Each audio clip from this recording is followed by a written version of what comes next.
చేసామయ్యా. కుమరనగర్ bridge దగ్గరికి వెళ్ళి మనం ఏదైనా కన్ఫర్మ్ చేసుకుందాం జీ. రండి.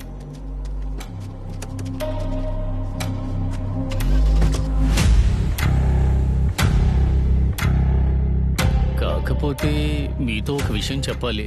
విషయం ఏంటి? అదేంటంటే ఆ? అది ఏమయ్యా, ఇంటికి వెళ్ళలేదని కోపంగా ఉన్నాను. డీసీ చెప్పారు, ఏసీ చెప్పారని బాగుతూ ఉండకు. అది కాదయ్యా, ఇతను దీన్ని ఎవరు ముందుగా చూసి ఇన్ఫార్మ్ చేశారు? వాళ్ళని రమ్మను. ఏయ్, ఇలా రావయ్యా.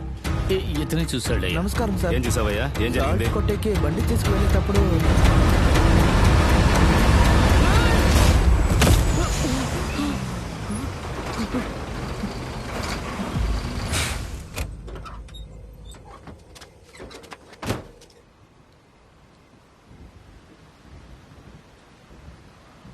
వాడి దగ్గర స్టేట్మెంట్ తీసుకో. సరే అయ్యా.